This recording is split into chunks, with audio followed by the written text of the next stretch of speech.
day, all of you artists, art lovers, and YouTube aficionados. Welcome back to Painting with Taylor Kubicek. That's me. I want to use this beautiful weather today to get up on my high horse. So I have a pet peeve, that being painting on traditional stretched canvas. Okay, I get it. Every artist is entitled to do what they want and create how they want using what materials they want to. Fine, go for it. But for me, in 2024, the modern industrial era, why are we still doing this? It's an inferior product. Now, I get it. You might like the bounce. You might like the texture. That's fine. But I, as you may have known if you've watched my channel for any length of time, prefer to make my own things. And one of the things I make are my own painting substrates, and that being painting panels. I make these out of a hardwood and a tempered hardboard, often known as masonite. So if you're familiar with it, maybe you already know how to make these. If not, that's what we're going to do today. I want to show you how I make mine. It's very simple. It doesn't take a whole lot of time. So this will be a crash course in painting panel construction. We start by cutting our boards for the panel frame. I'm using 1.5 inch material, pine. This panel will be 24 inches wide by 36 inches tall. That's the size of the painting. So the boards for the sides of the panel will be cut at exactly 36 inches, which is the height. That means that the boards that run horizontally on the top and the bottom, which make up the width of the painting, they must be less than the overall 24-inch final width. That accounts for the thickness of the sideboards. Simple math tells us that our top and bottom frame boards must be cut at 22.5 inches since the sides are 3/4 inch each, or a total of 1.5 inches.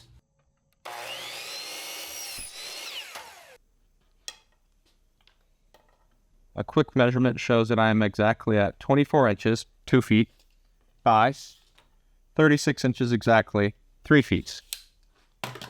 So now, all we have to do is apply some glue, and we're going to use a pneumatic finish nailer to assemble this.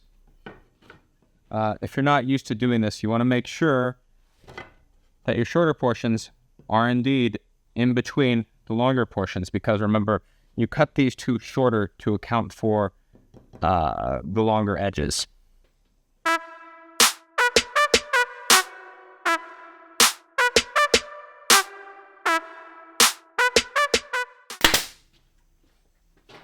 And just like that, we have a frame for the painting. You can cross-check it to make sure it's square.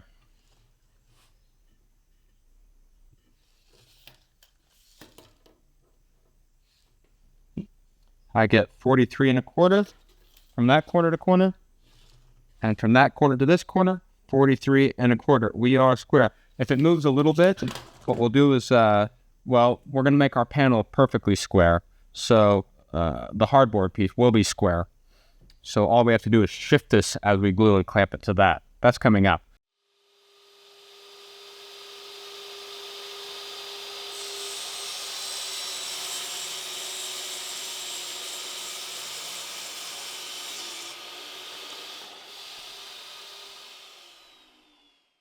Okay, we have our tempered hardboard, sometimes called masonite, although I believe that's the actual brand name. So for this purpose, it's a tempered hardboard.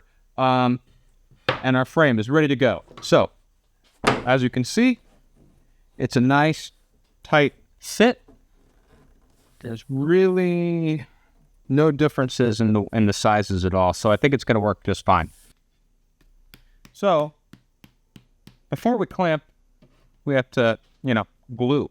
So what we're going to do is we're going to apply a generous amount of glue all the way around the perimeter of this frame.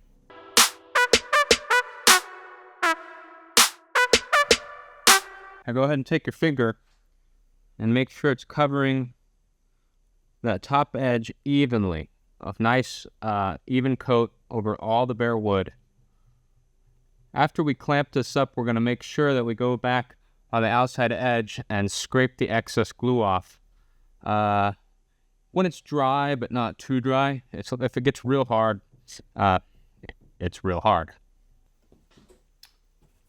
Now that our glue's applied, we simply take the hardboard and place it.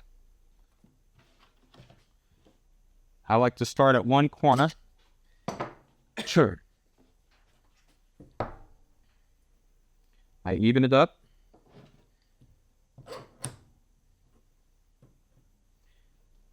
I don't worry about blocking the clamps on the surface of that hardboard, really, because it's not really going to make a dent in it. What you're looking for is a little bit of squeeze out as you go around. So then what I'll typically do is go and make sure it's still square. You go to the following quarter. Sometimes that frame can get out of square, but we know this is already square. So as long as it's lining up perfectly, check it as you go, especially these first ones. It's really critical. Try not to get any glue on the surface of the hardboard.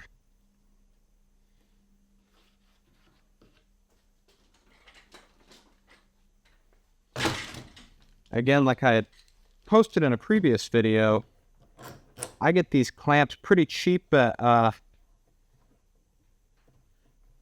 one of the cheaper tool stores. Most of the stuff isn't the best quality, but when you're dealing with stuff like clamps, they're pretty simple. So it doesn't matter if you shop there for something like this, right? Growing up, my dad only bought American tools, American-made tools. Well, guess what? Kind of hard to find those now, so does it really matter where we buy them?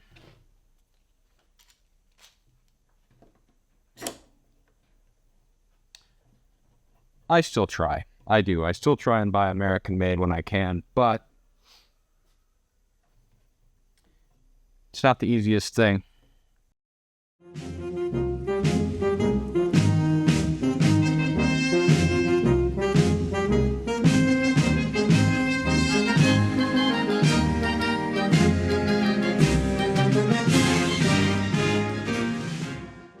And just like that, we have a full panel glue up. Now all we have to do is wait for that glue to dry, take the clamps off, scrape the excess glue that's been dripping around the outside, and we are ready for gesso.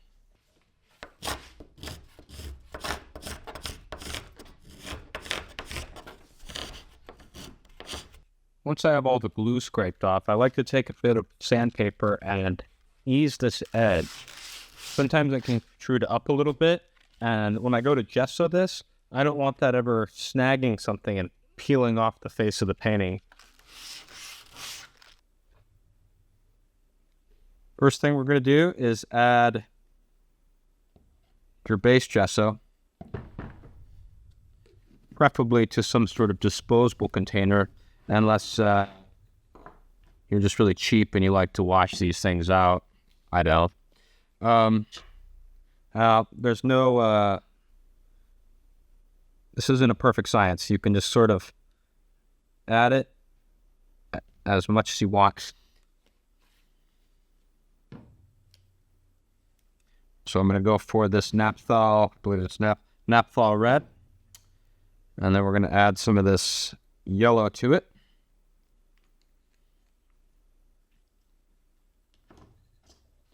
We're going to give it a stir.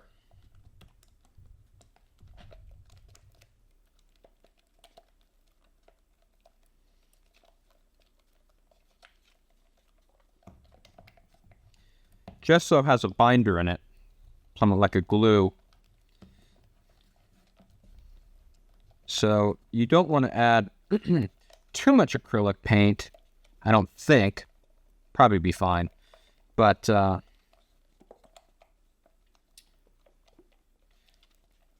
essentially just mix it up as much as you want. I don't mind a little bit more saturated than that. So I'm going to go ahead and add some more color. You want to get it properly stirred, because if not, when you apply it, you can have streaks of color. In this case, you could have streaks of bright dark red or streaks of yellowy orange. Now, as you can see, it's pretty thick.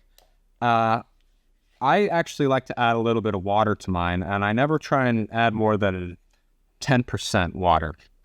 Water is going to thin it down, make it easier to apply, and it's going to help mix in and dissolve those colors a little better. And there we have it. So to apply this, I'll typically just pour some out like so. And I prefer to use these little cheap rollers from the store.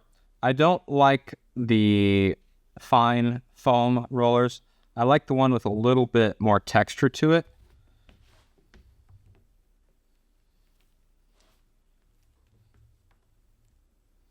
And I would say I got plenty on there. In fact, I may have too much on there, but that's no big deal because we can remove it.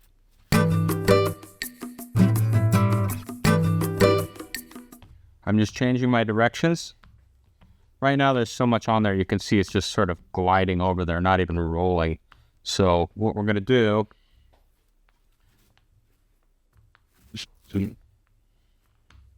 is you just push and you can pull it right off your roller and scrape it back into your container.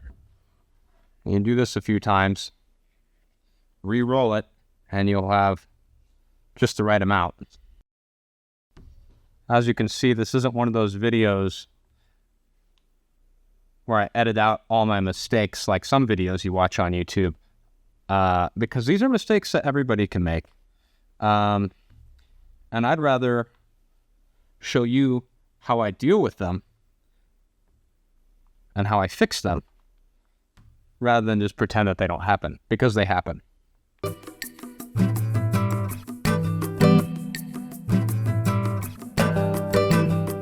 Some abstract painters out there right now might be going, I like it how it is. Well, that's not me though, sorry. You do you. All right, now that I have a lot more off of there, I'm going to go ahead and re-roll it. And the idea here is to not use too much pressure. It's just simply to roll. You're going to leave a little bit of texture, and that's fine, because I actually put about 2 or 3 coats of gesso on. I will put this on, and then I will sand it, and then I'll put another coat on. I'll sand that. And the amount of sanding that I do on this is determined by how much texture I want to leave, how much tooth I want.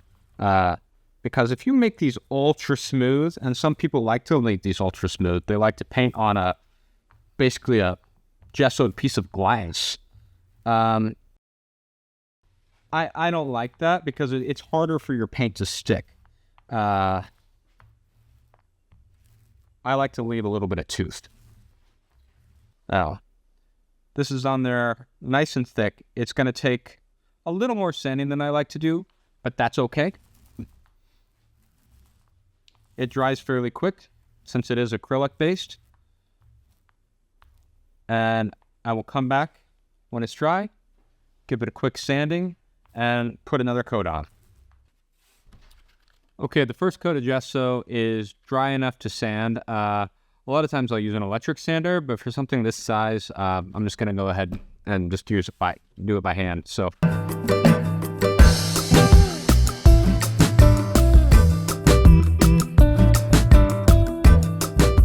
go ahead and add a little more.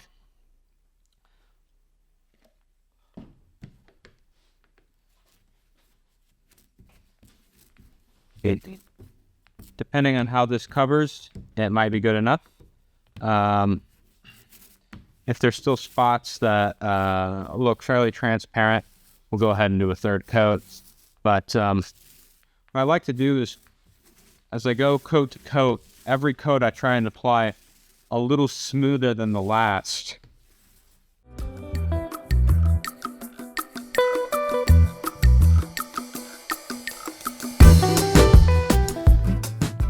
At this point, I'm going to go ahead and paint the edges as well. So I like to paint the edges of my paintings, and having a little bit of gesso on there does not hurt things at all.